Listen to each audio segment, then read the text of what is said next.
Hai Sobat Film, jumpa lagi di channel Sinopsia. Kali ini, saya akan membahas sebuah film drama science fiction berjudul Bicentennial Man. Konten ini mengandung full spoiler ya. Di tahun 2005, keluarga Martin yang terdiri dari ayah Richard, istrinya dan kedua anaknya Grace dan Amanda membeli sebuah robot pembantu rumah tangga dari sebuah perusahaan robot. Richard mengaktifkan robot itu dan ia pun memperkenalkan 3 hukum robot. Yang pertama, robot tidak boleh menyakiti atau membiarkan manusia tersakiti. Kedua, robot harus mematuhi perintah manusia, asal tidak bertentangan dengan hukum pertama.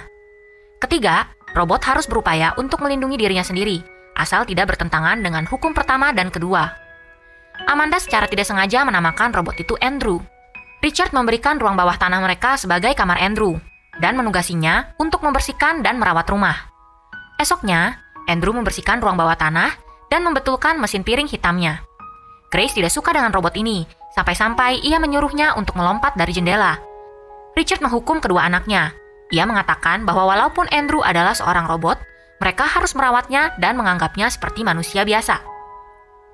Esoknya, mereka pergi bertamasya ke pantai dan Amanda bermain dengan kuda-kudaan kacanya. Waktu memberikan mainannya itu ke Andrew tidak sengaja memecahkannya. Ia langsung marah terhadap Andrew. Walaupun Andrew seorang robot, ia merasa bersalah dan berniat untuk memperbaiki mainan itu. Ia mengumpulkan kayu-kayu dan belajar cara untuk mengukir dengan membaca buku. Ia mengukir sebuah kuda-kudaan kayu dan meninggalkannya di ranjang Amanda. Untuk berterima kasih, Amanda memberikan Andrew bonekanya yang bernama Woofy. Paginya, Richard merasa kaget dengan inisiatif dan kreativitas Andrew. Ia melihat Andrew sedang duduk di ruang bawah tanah sambil mendengarkan musik opera. Richard membawa Andrew pergi ke kantor perusahaan robot itu dan bertemu dengan Dennis Mansky. Richard memberitahu Mansky bahwa Andrew memiliki sifat keingintahuan, kreativitas, dan persahabatan. Mansky memberitahu Richard bahwa terdapat keanehan pada diri Andrew, dan Mansky menawarkan sejumlah uang untuk ganti rugi. Mansky juga bilang bahwa mereka bisa mengganti Andrew dengan sebuah robot yang baru, tapi Richard tidak bermaksud untuk mengganti Andrew. Mansky membujuk Richard untuk mengembalikan Andrew, tetapi Richard menolaknya, lalu mereka pun pergi dari sana. Kemudian Richard mengubah kewajiban kerja Andrew. Sekarang, ia tidak hanya berkewajiban untuk mengurus rumah dan anak-anak, tetapi ia juga harus melatih kreativitasnya seperti membuat jam dinding, sama seperti yang dilakukan Richard. Andrew juga harus menghabiskan waktu dengan Richard setiap sore, di mana ia akan mengajarkan Andrew bagaimana cara berperilaku layaknya seorang manusia. Seiring berjalannya waktu, Andrew terus menggali kreativitasnya dengan mengukir benda-benda lain. Ia juga belajar tentang manusia, cara berkembang biak, humor, dan cara membuat lelucon. Ia juga belajar bermain piano sesuai ajaran Amanda. Beberapa tahun berlalu, Amanda sekarang sudah tumbuh menjadi seorang wanita yang cantik. Di lain pihak, Andrew tetap seperti itu. Pertemanan mereka sekarang sudah sangat erat. Richard dan istrinya sekarang sudah tua. Anaknya Grace menjadi seorang anak yang pembangkang. Keluarga itu memutuskan untuk menjual jam-jam dinding buatan Andrew. Amanda berpendapat bahwa Andrew lah yang harus menerima hasilnya. Richard mengatakan bahwa walaupun Andrew adalah bagian dari keluarga ini, tetapi ia tetap adalah sebuah robot, dan tidak sepatutnya Amanda menganggapnya seperti manusia. Richard membantu menjual jam dinding Andrew dan membuatkan rekening bank untuknya. Suatu hari, Amanda mengunjungi Andrew di bengkelnya, dan Andrew tidak sengaja memotong tangannya. Andrew mengatakan tenang saja, jarinya bisa dipasang lagi. Amanda mengatakan bahwa ia baru saja dilamar oleh pacarnya Frank, tetapi ia bingung apakah ia harus menikahi Frank, karena sebenarnya ia juga menyukai Andrew. Andrew tidak mengerti apa yang dimaksud Amanda, lalu ia pun menyuruhnya untuk menikahi Frank sebagai sebuah langkah yang wajar. Ia berterima kasih kepada Andrew dan mengundangnya untuk datang ke pernikahannya. Andrew menerima undangan tersebut dengan bahagia. Kemudian Richard membawa Andrew ke perusahaan robot untuk melakukan perawatan. Ia juga membawa pengacaranya. Richard mengancam Mansky jika ia mengganti otak Andrew, maka ia akan menuntut perusahaan ini. Andrew juga meminta agar mukanya di-upgrade, agar ia bisa menampilkan ekspresi wajah. Mansky mengatakan bahwa upgrade tersebut membutuhkan biaya yang besar, tetapi ternyata Andrew memiliki uang yang banyak dari hasil penjualan jam dinding itu. Mansky pun setuju dengan permintaannya. Selang beberapa waktu, Amanda pun menikah dengan suaminya Frank. Andrew hadir di pernikahan itu dan mengenakan jas tuxedo. Ia menyapa Amanda dengan wajah barunya. Setelah pesta pernikahan, Andrew duduk dengan Richard sambil mengobrol mengenang masa lalu. Sambil menonton video dansa anaknya, Richard mengatakan bahwa kedua anaknya sudah tumbuh dewasa dan memiliki kehidupan sendiri, dan ia merasa sangat kesepian. Andrew mengingatkan bahwa ia masih memiliki dirinya, dan Richard berterima kasih. 12 tahun berselang, anak Amanda yang bernama Lloyd ternyata sangat tidak menyukai robot. Ia melemparkan pasir ke buku Andrew dan menolak untuk meminta maaf. Amanda menghukumnya dan memaksanya untuk meminta maaf. Saat mereka duduk di tepi pantai, Andrew mengatakan bahwa ia ingin dibebaskan dari tugasnya. Ia sebenarnya bukan ingin meninggalkan keluarga itu, tetapi ia hanya ingin diberikan kebebasan. Amanda mengerti kemauan Andrew dan menyampaikan pesan tersebut ke ayahnya. Di malam itu, Andrew menuliskan sebuah cek kepada Richard yang berisikan semua uang miliknya untuk membeli kebebasannya. Andrew menjelaskan maksud hatinya, tetapi itu membuat Richard marah dan menuduh Amanda lah yang telah menghasut Andrew untuk melakukan ini. Amanda meyakinkan ayahnya bahwa Andrew bebas mengambil keputusan sendiri, dan memang sepantasnya ia bisa berpikir apa yang terbaik untuk dirinya sendiri. Keesokan paginya, Richard mengembalikan cek milik Andrew dan membebaskan Andrew dari semua kewajibannya. Andrew meminta Richard agar ia diperbolehkan untuk tetap melayani mereka, tetapi Richard menegaskan bahwa Andrew sudah lagi tidak diperlukan di sana. Dengan kebebasannya ini, Andrew membeli sebidang tanah di dekat pantai dan mulai membangun rumahnya sendiri. Ia menghabiskan 16 tahun hidupnya untuk membuat ukiran dan belajar lebih banyak tentang dunia. Sampai suatu hari, Amanda mengetuk pintu rumahnya, menginfokan bahwa ayahnya mencarinya. Mereka pulang ke rumah dan ternyata Richard sudah terbaring tidak berdaya. Richard mengatakan bahwa ia salah dan memang sepatutnya Andrew hidup secara bebas. Ia memegang tangan Andrew dan mengucapkan terima kasih atas apa yang Andrew pernah lakukan selama ini. Setelah Richard meninggal, Andrew berbicara dengan Lloyd, anak Amanda yang sekarang bekerja menjadi seorang pengacara. Ia meminta tolong Lloyd untuk mencari informasi tentang kaumnya, agar ia bisa mencari tahu takdir hidupnya. Lloyd bersedia membantunya karena ia tahu Andrew akan pergi lama dan tidak akan lagi mengganggu ibunya. Andrew akhirnya pergi dengan misi untuk mencari robot-robot seperti dirinya. Beberapa tahun berlalu dan ia belum menemukan robot seperti dirinya. Seiring waktu berjalan, ia terus berhubungan dengan Amanda dan menuliskan surat kepadanya. Di penghujung perjalanannya, ia kembali ke San Francisco untuk bertemu dengan seorang robot. Di sebuah pasar, ia bertemu dengan seorang robot yang suka berdansa. Ia mengikutinya ke sebuah gudang tua dan berkenalan dengannya. Nama robot ini adalah Galatia. Ia sangat senang karena ia bertemu dengan robot seperti dirinya. Tetapi ia kecewa, Galatia berperilaku seperti manusia hanya karena ia diprogram untuk berkelakuan seperti manusia. Ia tidak memiliki individualitas di luar pemrogramannya. Ia bertemu dengan pemiliknya, Rupert Burns, yaitu anak dari seorang engineer yang bekerja di perusahaan robot itu. Ayahnya lah yang menciptakan teknologi agar robot bisa berperilaku seperti manusia. Setelah ayahnya dipecat, ia mendirikan perusahaan robotnya sendiri, dan sekarang Rupert lah yang melanjutkannya. Andrew mendapati bahwa Rupert sedang menciptakan teknologi kulit yang bisa dipasangkan terhadap robot. Tetapi tidak ada orang yang mau mendanai proyek tersebut. Andrew memutuskan untuk mendanai proyek tersebut, asalkan Rupert mau membuat sebuah kulit robot khusus untuknya. Dengan bantuan Rupert, Andrew mendapatkan penampilan baru seperti layaknya seorang pria asli.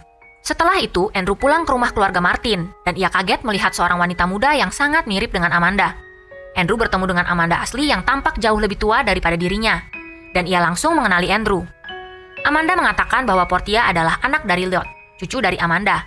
Mereka berteman kembali dan Andrew tinggal di rumah pantainya bersama seekor anjing, Woofy. Andrew pergi mengunjungi Portia. Setelah beberapa lama, Andrew dan Portia pun berteman. Portia sadar bahwa Andrew ingin memiliki teman seorang manusia. Beberapa minggu kemudian, Andrew pergi ke sebuah rumah sakit. Ternyata Amanda mengalami stroke. Ia masuk ke ruangan dan mendapati Amanda terbaring tidak berdaya dengan sebuah boneka kuda di dalam tangannya. Amanda senang bahwa Andrew telah datang mengunjunginya. Andrew mengucapkan selamat tinggal kepadanya dan jantung Amanda pun berhenti berdetak. Andrew tidak bisa mengucurkan air mata, tetapi ia sangat sedih karena ia kehilangan teman terdekatnya. Andrew pergi mengunjungi Rupert dan memintanya untuk membuat organ-organ tubuh agar ia bisa lebih menyerupai manusia. Awalnya Rupert tidak mengiyakan, tetapi akhirnya ia berani mencoba. Sekarang Andrew sudah bisa berbicara layaknya manusia sebenarnya. Sebelum proyeknya selesai, Rupert bertanya kepada Andrew apakah ia siap dengan segala perubahan yang akan terjadi. Jika mereka melanjutkan ini, Andrew tidak hanya akan bisa merasakan kebahagiaan, tetapi juga rasa sedih dan sakit. Andrew sangat yakin dengan keputusannya dan ingin melanjutkan proses ini. Kemudian Andrew mengunjungi Portia dan mereka pun berjalan bersama. Ia mengundang Andrew ke sebuah gedung tempat di mana ia sedang bekerja. Di sebuah pesta, ia mengajak Andrew untuk berdansa. Mereka berdansa berdua dan tanpa disadari, rasa cinta mulai tumbuh di antara mereka. Saat berjalan berdua, Portia berbicara jujur dengan Andrew. ia memiliki rasa suka kepadanya, tetapi ia juga tidak bisa berhubungan dengan sebuah mesin. Andrew merasa tersinggung dan mengatakan semua itu bisa berubah. Ia kembali kepada Rupert dan melakukan langkah-langkah akhir untuk menjadi seorang manusia. Setelah itu, ia kembali ke Portia dan memintanya untuk mencolok matanya. Portia melakukannya dan mereka merasa senang karena Andrew bisa merasakan rasa sakit. Lalu mereka berdua pun berciuman. Mereka berdua merasa canggung karena Portia akan segera menikahi pacarnya Charles. Portia mencintai Andrew, tetapi ia belum yakin bahwa Andrew bisa merasakan cinta. Setelah itu, Andrew pun pergi meninggalkan Portia. Di saat yang bersamaan, Galatia marah terhadap Rupert yang selalu bersikap bosi kepadanya. Ternyata, Andrew telah melakukan sesuatu terhadap Galatia. Rupert pergi mendatangi Andrew dan meminta Andrew untuk bertanggung jawab. Andrew memberikan ke Rupert apa yang ia mau. Andrew dan Rupert menyelinap ke pesta pertunangan Portia. Andrew mengatakan bahwa ia sebal dengan tunangan Portia, dan Rupert mengatakan bahwa inilah yang dinamakan rasa cemburu. Andrew sadar bahwa jika ia merasa cemburu, artinya ia mencintai Portia. Mereka pun pergi meninggalkan pesta itu. Di luar sepengetahuan mereka, sebenarnya Portia ingin agar Andrew datang ke sana dan membawanya pergi. Di rumah Andrew, Rupert mengatakan bahwa ia sedang mengerjakan sebuah upgrade yang bisa membuat Andrew berhubungan seks. Artinya, ia bisa menjadi lelaki seutuhnya. Esoknya, Andrew mendatangi Portia di tempat kerjanya. Ia menyatakan cintanya terhadap Portia, dan ia tahu bahwa Portia juga mencintainya. Ia meminta Portia untuk mengikuti kata hatinya. Portia merasa bingung dan berjalan keluar, tetapi Andrew menghentikannya lalu menciumnya dengan erat. Portia tidak menolak, yang berarti mereka memang saling mencintai. Esok paginya, mereka berdua terbangun di atas ranjang bersama setelah melewati suatu malam yang indah. Mereka makan pagi bersama. Portia mengatakan bahwa hubungan mereka tidak akan bisa diterima oleh masyarakat. Andrew mengatakan bahwa sekarang ia harus melakukan langkah berikutnya. Ia mendaftar ke Kongres Internasional untuk mengesahkan dirinya sebagai manusia seutuhnya. Mereka menolak permohonannya dengan alasan bahwa Andrew tidak bisa menua. Jika ia tidak bisa menua, maka ia tidak bisa disahkan sebagai manusia seutuhnya. Beberapa tahun berlalu, sekarang Portia sudah berumur 75 tahun, dan Andrew tetap berpenampilan sama.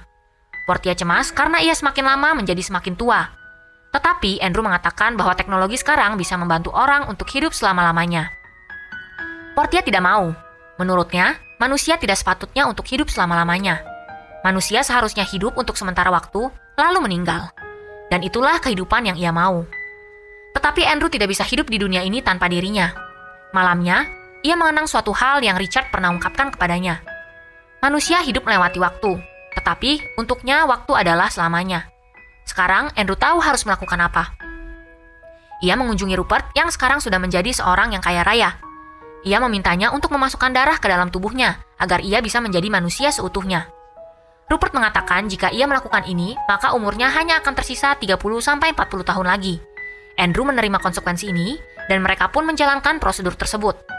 Selang beberapa puluh tahun, Andrew kembali hadir di Kongres Internasional dan mengajukan permohonannya lagi. Sekarang, ia sudah menjadi orang tua yang renta. Umurnya sudah sekitar 200 tahun.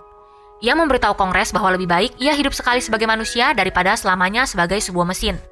Ia hanya meminta untuk dikenal sebagai apa dia sebenarnya. Kongres mendengar permohonannya dan meminta waktu untuk mempertimbangkannya. Beberapa waktu berlalu, Portia dan Andrew sekarang terbaring di rumah sakit, tersambung dengan alat bantu hidup. Galatia yang sekarang terlihat seperti manusia menyalakan TV untuk menonton hasil keputusan Kongres Internasional. Mereka berdua berpegangan tangan. Kongres hendak membacakan keputusan bahwa Andrew resmi dinyatakan sebagai manusia dan perkawinannya dengan Portia adalah sah. Sayangnya Andrew meninggal sebelum ia sempat mendengar keputusan tersebut. Portia menengok ke arah Andrew dan Galatia menyatakan bahwa Andrew telah meninggal. Ia memberitahu Galatia bahwa Andrew tidak perlu mendengar keputusan Kongres. Apapun keputusannya, Andrew telah hidup sebagai seorang manusia yang seutuhnya. Ia meminta agar alat bantu hidupnya juga dicabut. Portia berbisik kepada Andrew bahwa mereka sebentar lagi akan bertemu. Film pun usai. Terima kasih untuk kalian yang sudah menonton video ini dari awal sampai habis. Jika kalian suka dengan video ini, jangan lupa tekan subscribe, like, dan komen ya. Sekian dulu video ini, kami dari Sinopsia pamit undur diri.